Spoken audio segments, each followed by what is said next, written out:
बिस्मिल्लाहिर्रहमानिर्रहीम। अस्सलाम वालेकुम। आज हम मशरिकी पाकिस्तान, ईस्ट पाकिस्तान में एक ऐसे फौजी अफसर, उस वक़्त मेरे कोर्समेट, मेरे दोस्त मेजर आरिफ मेहर से बातचीत करेंगे।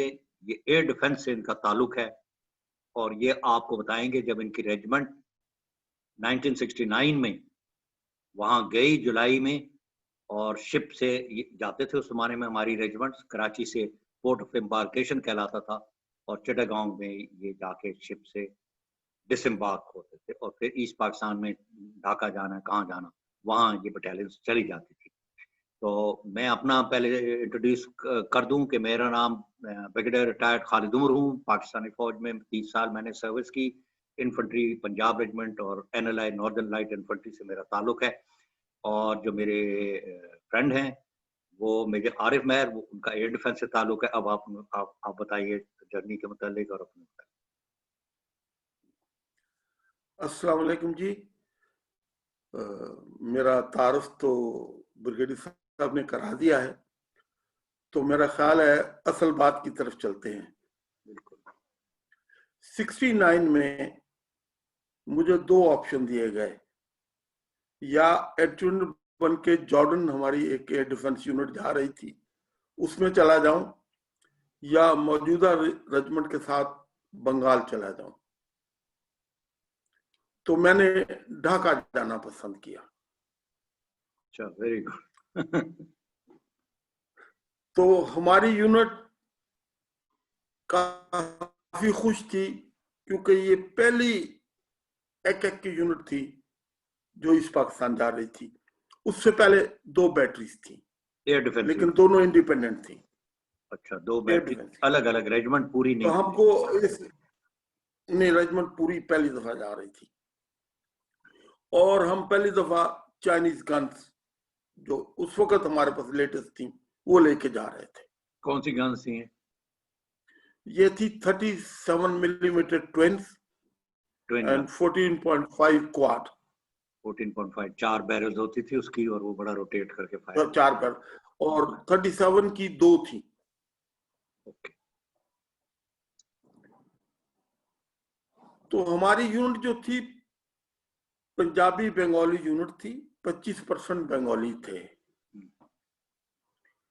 मैं चूंकि एडजुटेंट था यूनिट का, तो हमारे ऑफिसर जेसीओज एनसीओज तो बाई एयर गए ट्रुप्स के साथ और गन्स के साथ। मैं, हमारे सीओ और एक यंग ऑफिसर बाई शिप गए। पैन इस्लामिक का शिप था अरफात। तो बहरहाल हम समुद्र का सफर करने के लिए भी बड़ी खुशी महसूस कर रहे थे। रास्ते में जैसे फौजियों का रवाज है, हमने एक छोटा सा बड़ा खाना टाइप किया, उसमें लतीफे वगैरह हुए, स्किट हुए। तो इस स्किट में बंगालियों ने तरीके से ये कहा कि पंजाबियों, आखिरी दफा ईस्ट पाकिस्तान बगैर वीजे के चले जाओ, आइंदा आओगे तो वीजा लेकर आओगे। और ये दिस इज शायद ये हमारे लिए 1969 जुलाई 1969। हाँ, तो इससे उसका तो फिर ये कनेक्शन हमारे बनता है जब लिए, शेख मुजीबुर रहमान को अगरतला केस में अरेस्ट करने के बाद यहाँ के पॉलिटिशियंस के जी, ग्रेट डिमांड की वजह उनको मार्च या अप्रैल में छोड़ा गया मार्च था। में तकरीबन उनको शायद 69 के शुरू में रिलीज कर दिया गया। जी, came out as a very big जी, लीडर देयर आफ्टर। ये एक बहुत बड़ा इम्पैक्ट हुआ। हम सुनते हैं कि पूरा ढाका पार निकल आया था। बिल्कुल बिल्कुल, कैंटोनमेंट की तरफ। तो ये हमें शायद अर्ली मैसेज, अर्ली वार्निंग दी गई थी बंगालियों की तरफ से। उसके बाद मैंने, जैसे यूनिटों में होता है, तो 3-4 बंगाली जो बेइंतहा पाकिस्तान को पसंद करते थे, उनको इंडक्ट किया हुआ था ताकि खबर रहे। तो उन्होंने मुझे इत्तला दी कि हमारा जो एक बड़ा टफ जेसीओ था मोमिन खान, उससे बंगाली जरा तंग थे।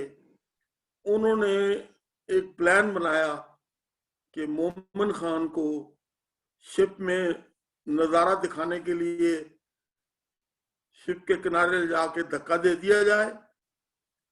जब तक ऊपर तक पता चलेगा शिप मुड़ के वापस जाएगा तो कहाँ इतने बड़े समुद्र में एक सिंगल आदमी लोकेट हो सकेगा, वो डूब जाएगा और मामला खत्म हो जाएगा। खैर मैंने वो मोमन को तो वो करके उसके साथ 2 पंजाबी तकड़े लगा दिए और उसको बता दिया कि उसने इधर उधर अकेले नहीं जाना है। उसके बाद हमें गल्फ ऑफ टनकन कोलंबो से आगे बहुत ज्यादा रोलिंग मिली, जिसमें हमारा शिप थोड़ा डैमेज भी हो गया। बहरहाल हम चिटागोंग पहुंच गए। हमारे artillery commander brigadier P Gilani हमें लेने के लिए वहां इस्तकबाल के लिए आए हुए थे। बड़ा खूबसूरत इस्तकबाल हुआ, बैंड और उसके साथ। हाँ जी। तो बहरहाल हम ढाका पहुंच गए। हमारे लिए एक नई सरजमीन थी, ग्रीन थी, खूबसूरत थी, और हम कंटोनमेंट के आखिरी किनारे पर हमें लाइंस मिली और हमने अपना वहां ढाका कैंट सामान रख के कुर्मिटोला कहलाता था। नहीं, कुर्मिटोला तो हमारा ऑपरेशनल एरिया था। ये जहां नया एयरपोर्ट अब बना है उसके करीब हमारी लाइनें थी। ओके। 19 सिग्नल बटालियन के पीछे। ओके। उसके बाद फिर चूंकि ये पहली दफा एक पूरी 48 गन्स गई थी, रेजिमेंट गई, हमने नए अंदाज में फिर अपना सारा ऑपरेशनल डिप्लॉयमेंट बनानी थी। तो उस वक्त एयरफोर्स में एक बहुत ही तजर्बाकार अफसर, कमांडर भी बहुत तगड़ा था मिट्टी मसूद, लेकिन सजाद हैदर, जबरदस्त, 65 लोधी हैदर कहते हैं। हाँ। तो मुझे उनके साथ काम करने का मौका मिला। ठीक। उनके साथ मिलके पूरी डिप्लॉयमेंट प्रोग्राम बना, और वहां पे हमने चूंकि बड़े बड़े ऊंचे दरख्त थे तो एक नया कंट्रोल सिस्टम बनाने की कोशिश की, जिसका नाम टाइगर कंट्रोल रखा गया। ओके। एक बहुत बड़ा प्लेटफॉर्म रेज किया गया जो 25 फुट था। और हमारा एयर डिफेंस का अफसर और एक एयरफोर्स का अफसर उसके ऊपर खड़े होके गन्स के ऑर्डर्स को कंट्रोल करते थे।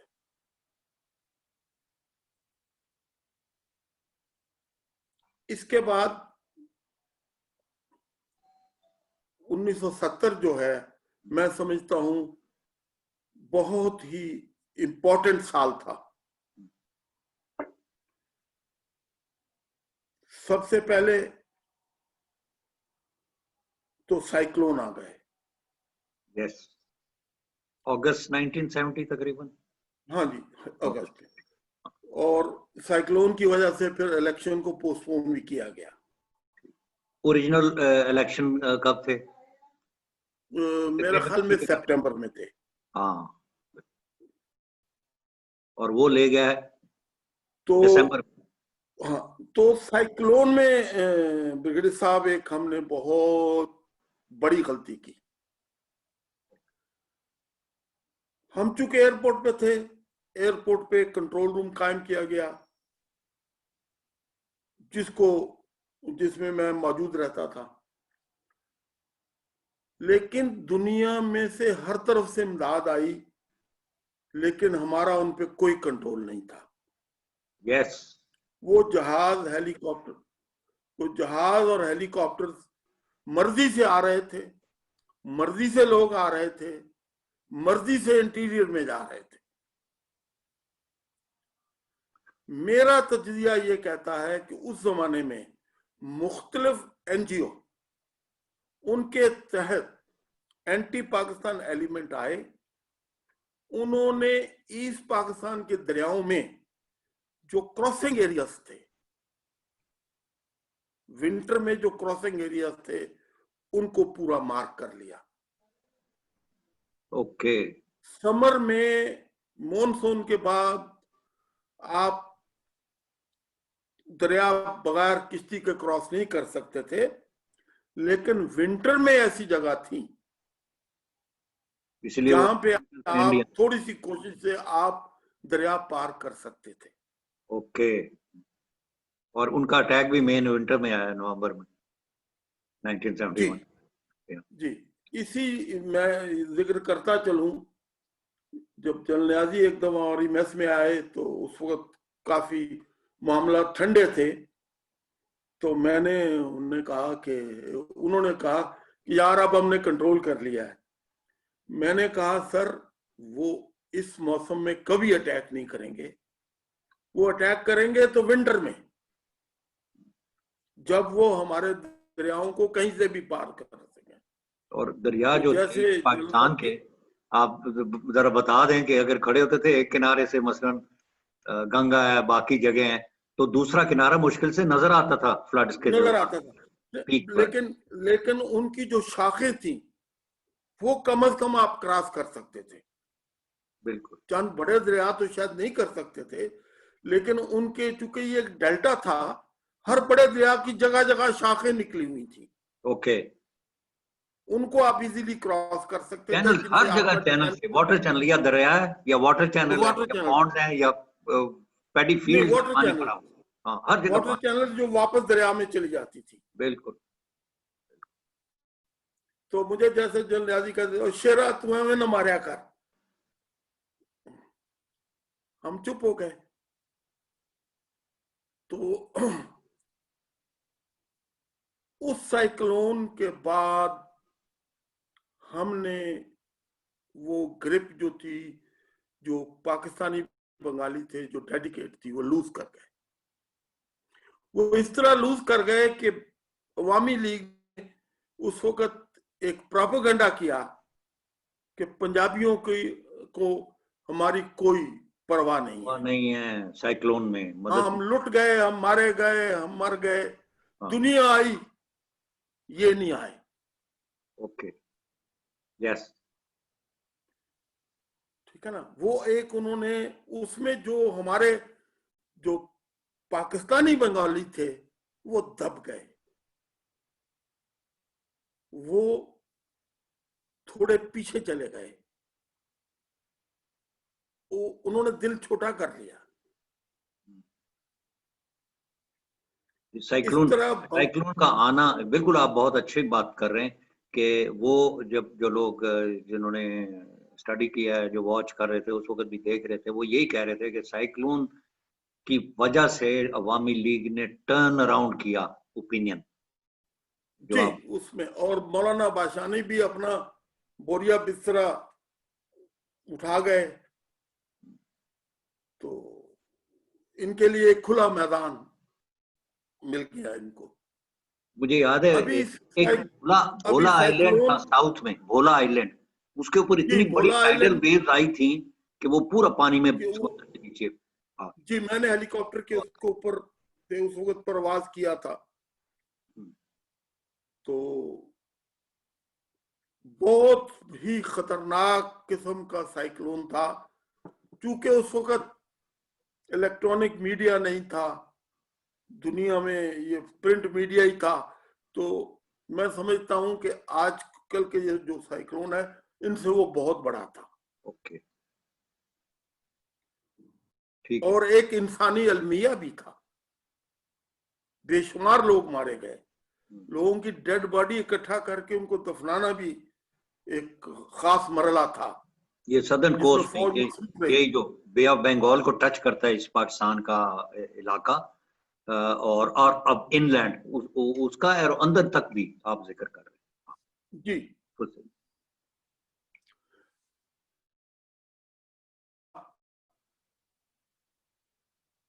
तो फ्लड्स आ गए। ओके।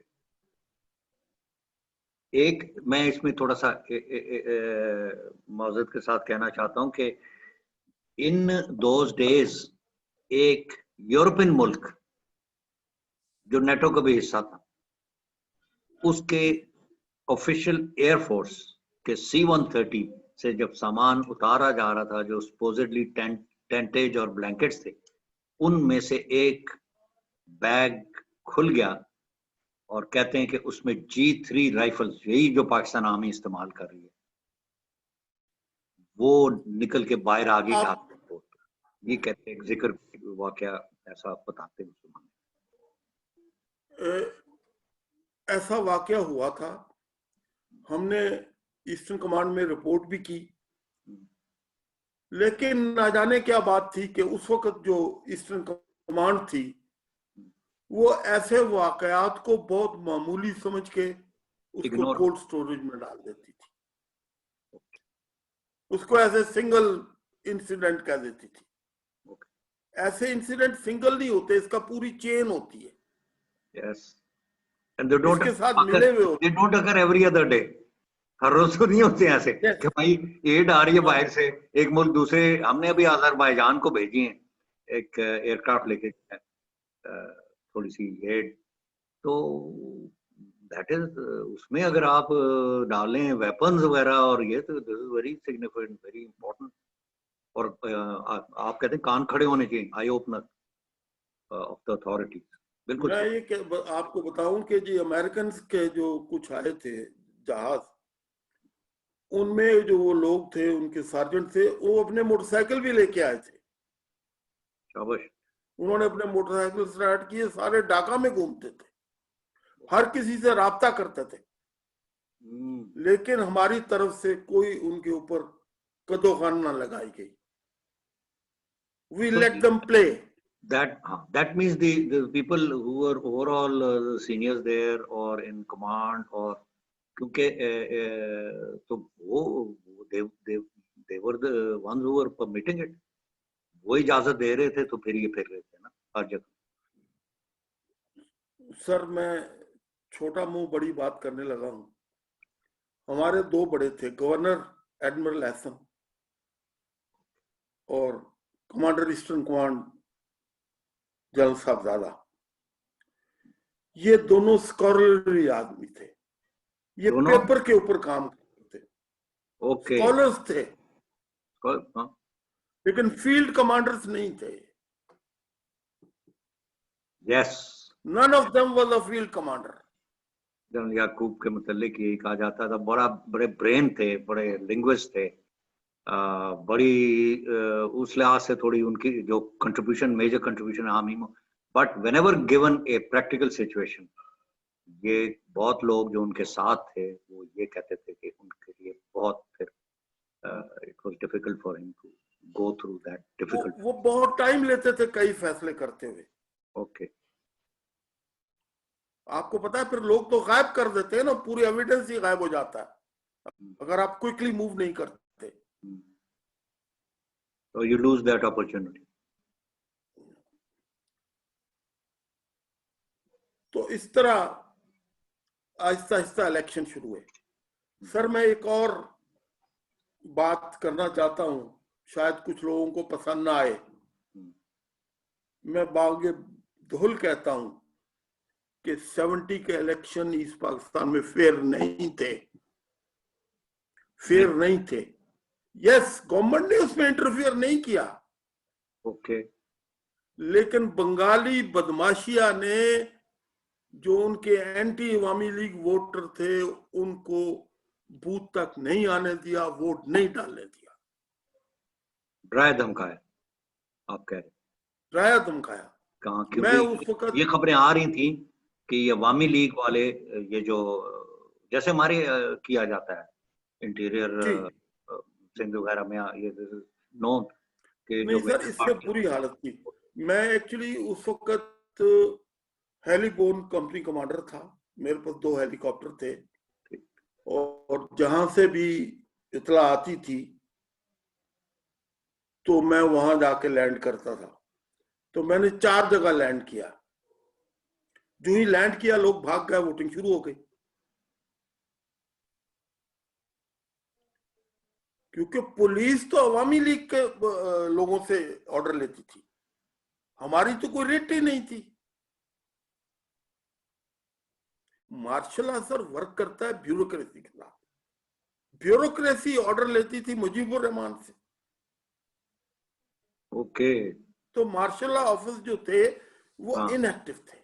हाँ हाँ, मतलब अवामी लीग वाज एवरीवेयर, इनके जो यंग लड़के थे। अवामी लीग का नेटवर्क कंप्लीट था। हाँ, और जब आपने 4 जगह लैंड किया, वो जगह कौन कौन सी थी, जरा नाम याद है? एक बाड़िया, कुश्तिया, कुश्तिया। फरीदपुर, चौथा याद है। अच्छा, ओके। ब्राह्मण बाड़िया, कुश्तिया, जी और तीसरी कौन सी?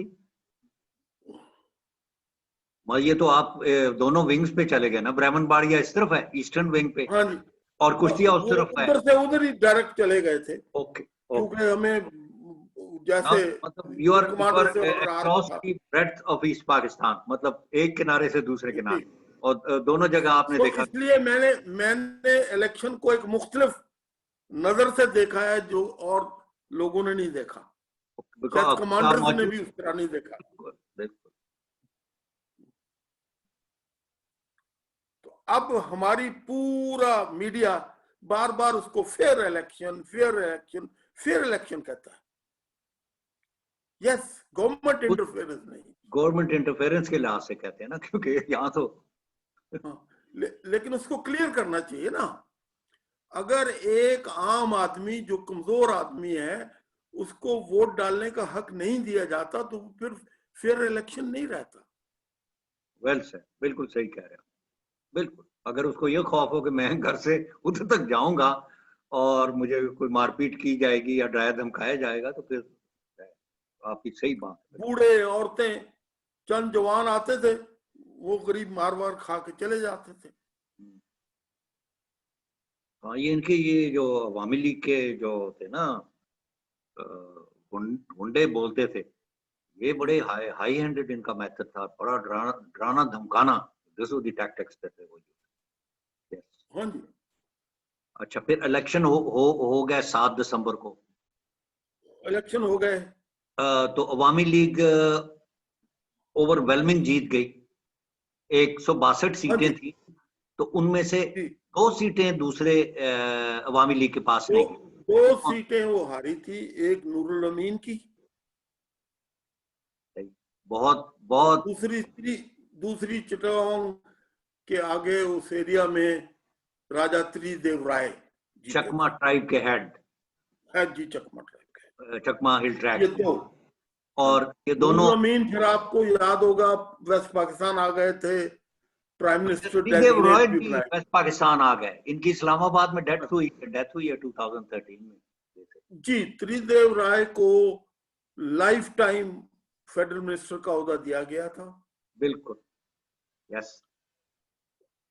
बड़ा पेट्रोटिक आदमी था, बड़ा जी पेट्रोटिक। हालांकि ये चकमा ट्राइब बुद्धिस्ट थे, चकमा ट्राइब जी, और बुद्ध। बुद्धिस्ट टाइप थे। हाँ, हमारा वास्ता यूं पड़ता था कि हमारी आर्टिलरी की फायरिंग की रेंजेस चकमा ट्राइब में थी। Okay, yes. और दूसरी मैंने एक वो और, एरिया भी विजिट किया हुआ है।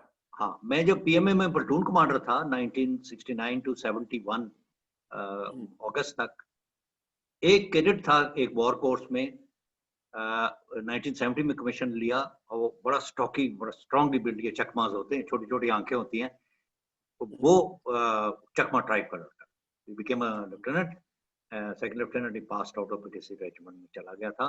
तो ये फौज में भी आ रहे थे, और Raja Tridev Roy very active, very smart, handsome आदमी था।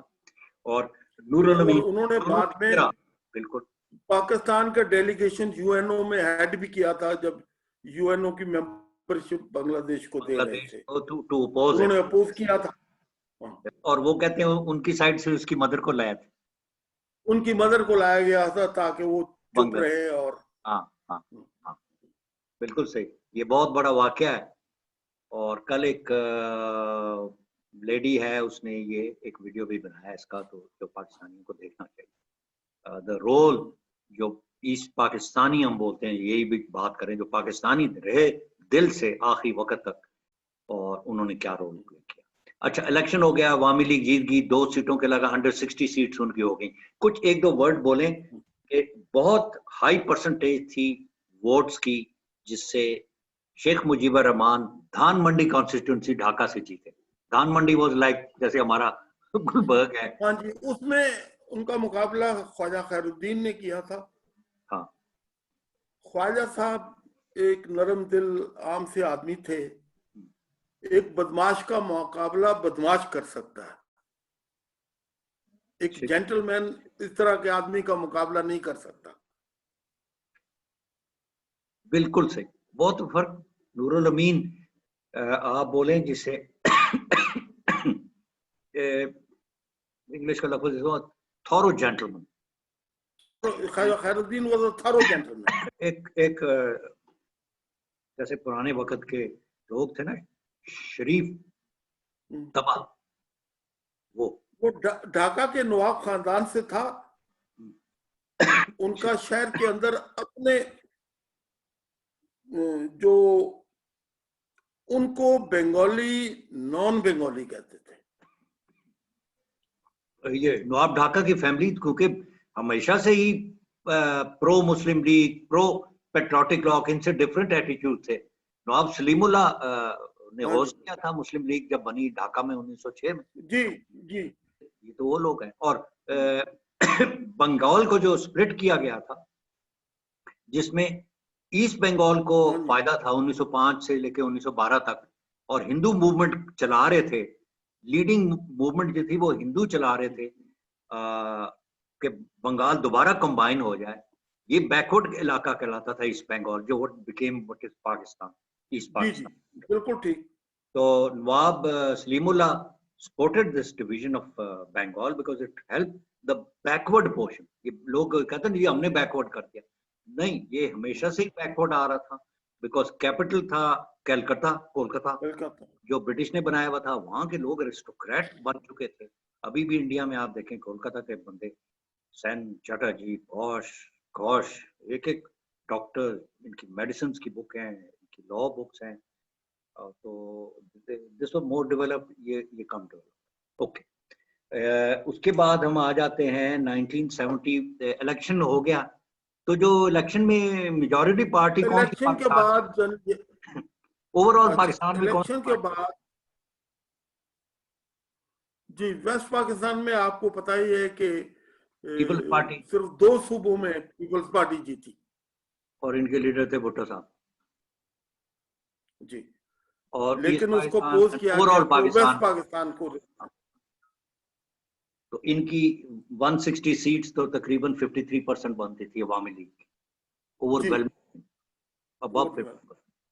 हाँ, तो फिर दिसंबर गुजर गया, फिर जनवरी जब गुजर गया, जब टाइम गुजरता गया और उनको गवर्नमेंट ना बना, पहली दफा जनरल यही आए मुजीब से बातचीत करने के लिए। ये जनवरी 71 था शायद जी, जनवरी था मेरे ख्याल में। एपरेंटली बहुत अच्छे हालात थे।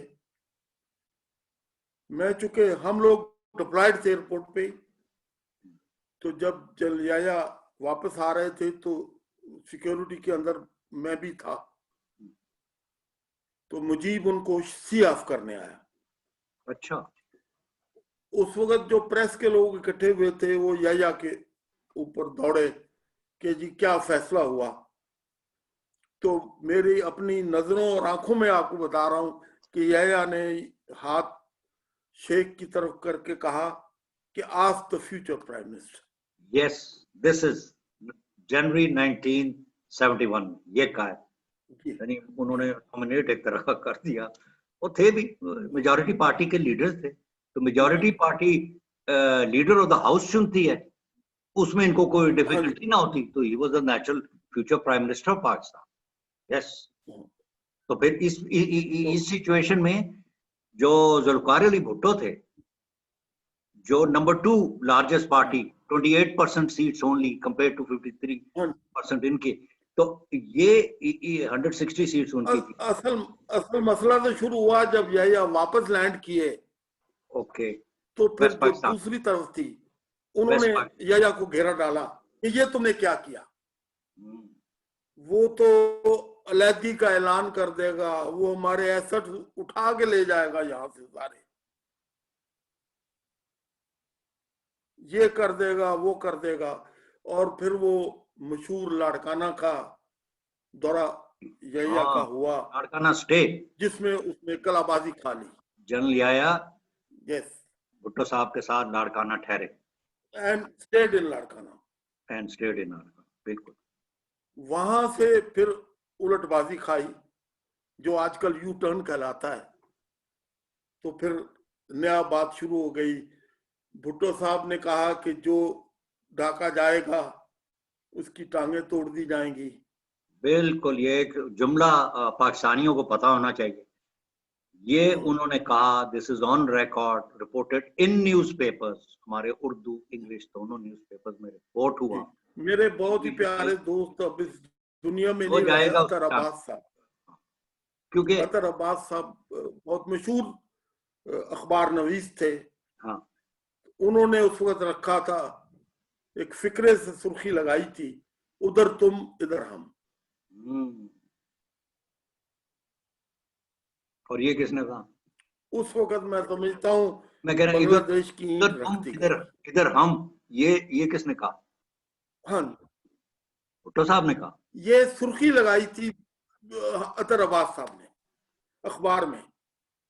लेकिन लेकिन ये मंसूब की जाती है भुट्टो साहब के साथ कि तुम उधर नहीं, ठीक रहो, वो हम भुट्टो इधर। साहब के वो टांगों, उस बयान को उन्होंने इस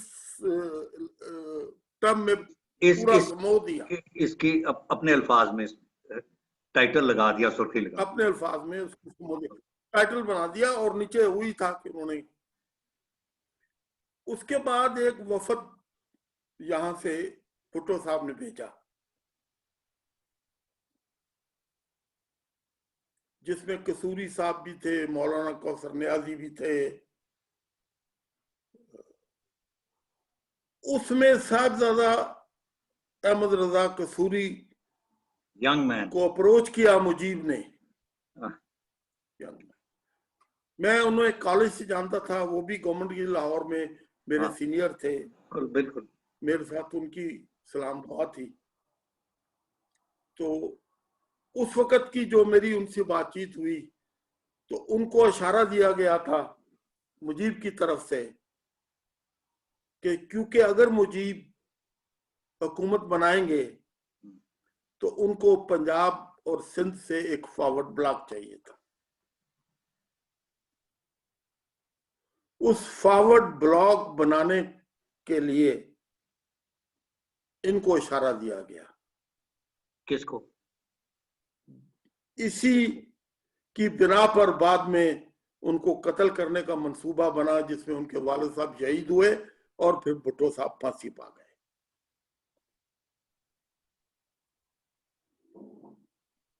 क्योंकि अहमद रजा कसूरी यंग मैन, और पार्लियामेंट में अभी तक मुझे याद है उस वक्त इजलास जो थोड़े दिखाते थे, पीपल पार्टी की गवर्नमेंट बन गई 72 में, तो ये खड़े होकर बहुत ज्यादा क्रिटिसाइज करते थे। ये क्रिटिसाइज करते थे पहले, ये वो बेपनाह भुट्टो साहब के शहदाई थे, सपोर्टर थे पीपल पार्टी को। ना, ये जो लोग जिन्होंने पहले पीपल पार्टी जिस दिन पहले फॉर्म दस्तखत हुए, उनमें कसूरी था। 1967 में जो 32 और लोग मेरे ज्वाइन किया, दूसरा लोग क्लास कहते फेलो अमानुल्लाह खान, कसूरी और अमानुल्लाह खान दोनों मेरे राब्ते और दोस्त थे। ये रावियंस थे ना, government college Lahore, government college university, दोनों रावियंस, दोनों, हाँ जी, दोनों रावियंस से। अमानुल्लाह तो मेरा क्लास फेलो था, मेरा बेंचमेट था। ये बड़ी बहुत वो अहम बातें बता रहे हैं जो आपने कभी ना सुनी होंगी, क्योंकि ये उधर मौजूद थे। और अल्हम्दुलिल्लाह आज मेरी और अपने दोस्त मेजर आरिफ महर के साथ गुफ्तगू हुई और जारी है। अब ओके, अब आगे आ जाएं आप। फिर क्या हुआ मार्च में? क्या हुआ मार्च में? 1 मार्च, 2 मार्च आखिर फैसला किया गया। उस ऑपरेशन में मैं समझता हूं कि 2-3 ब्लंडर्स हुए। ओके। जो उस ऑपरेशन के लिए ऑर्डर लिखा गया, उसको 2 लोगों ने वेट किया। नहीं, मार्च जनरल का हमीद, मैं मार्च का जी मार्च का महीना, हाँ, जब मार्च के महीने की बात कर रहा हूँ जी। आप मार्च की तकरीबन कौन सी जब उधर तारीख? डायलॉग चल रहे हैं, हम फौज तो अपना ऑपरेशन का प्लान तैयार कर रही थी। ओके, बिकॉज मैं थोड़ा डेट्स के ऊपर इसलिए आ रहा हूँ कि 2 मार्च ऑनवर्ड मुजीबुर रहमान ने ऑर्डर दिया था कि बैंक्स ट्रांजैक्शन नहीं करेंगे वेस्ट पाकिस्तान, और जी फिर 7 मार्च को उनकी वो तकरीर जो हुई, वो जो बड़े जो नहीं सर, वो 23 को हुई थी। नहीं, 7 मार्च को एक एक एक बहुत अहम उसने तकरीर की थी धान मंडी से निकलकर, और they were thinking that day कि he will announce formation of Bangladesh. Awami League के जो यंग लड़के थे ना, एक्टिविस्ट, ये Tufail Ahmed, the student leader, बाद में मिनिस्टर भी बना, तुफैल अहमद बोलते थे उसको, वो बहुत एक्टिव, और जलसे वलसे का इंतजाम वगैरह, बड़ा ऑर्गेनाइज जलसा। तो बांग्लादेशी अब भी उसको बड़ा अहम डेट देते हैं, the 7 March 1971, the address by Bangabandhu, उसको बोलते हैं ना, मुजीबुर रहमान को एड्रेस। हाँ जी, बंगलो बंधु। हाँ, एड्रेस। उसके बाद मैं यहाँ पर एक आपकी इंटरप्ट आप करना अपनी चाहूंगा। फौज का वो बता रहे हैं। हाँ, अच्छा, मुझे डेट्स तो, अब मैं बूढ़ा हो गया हूँ, डेट्स कभी कभी जम्बल अप हो जाती हैं। जी हाँ, धान नहीं कहते मंडी मैं, से लाने के लिए हम लोग खुद भूल जाते हैं। तो ओवर वो use of social media makes me forget dates. मैं बंद कर देता हूँ, मैं डीएक्टिवेट कर देता हूँ account, I regain my memory, मुझे नाम याद आ जाते हैं, डेट्स याद आ जाती है। This happen. ओके, तो मैं धान मंडी से लेके मुजीबुर रहमान को, जहाँ मुजीबुर रहमान रहते थे वो इलाका धान मंडी कहलाता था, ढाका का सबसे धान बेहतर। मंडी था, हाँ, वहां से लेके मुझे वो वहां के जो कैंप प्रेसिडेंट हाउस था, वहां ले जाना था मुजीब को यही से मिलने के लिए। तो जब मैं यूनिट से चला, तो जो यंग अफसर थे वो बड़े जज्बात में थे। उन्होंने मुझे कहा, सर आज मौका है, जरा मुजीब नूं सुना दो। मैं भी यंग था, मेरी 26 साल उम्र होगी।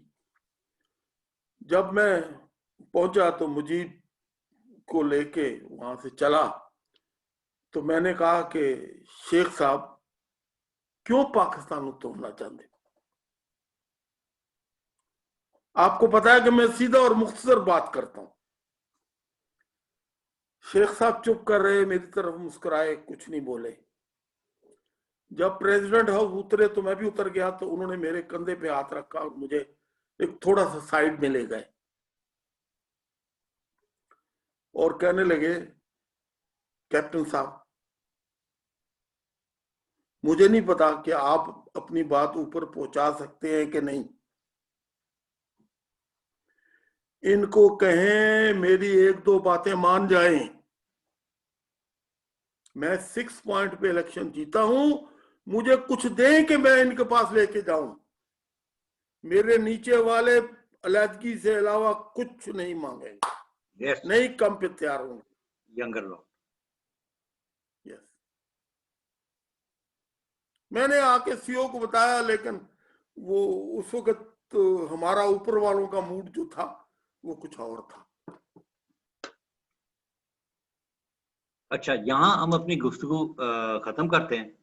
ये इसका बेइंतहा इंटरेस्टिंग, बहुत important and I would say vital कि इन्होंने शेख मुजीबुर रहमान को एस्कॉर्ट किया, और क्या बातचीत हुई, और जब वो जनरल याया से मिलाने के लिए प्रेसिडेंट हाउस जो कैंप ऑफिस था वहां लेकर गए, उनकी धान मंडी रेजिडेंस से, और उतरते हुए क्या बात हुई, उन्होंने शेख मुजीब ने इनके कंधे के ऊपर हाथ रखा। ये उस वक्त कैप्टन थे, 26 साल इनकी उम्र थी।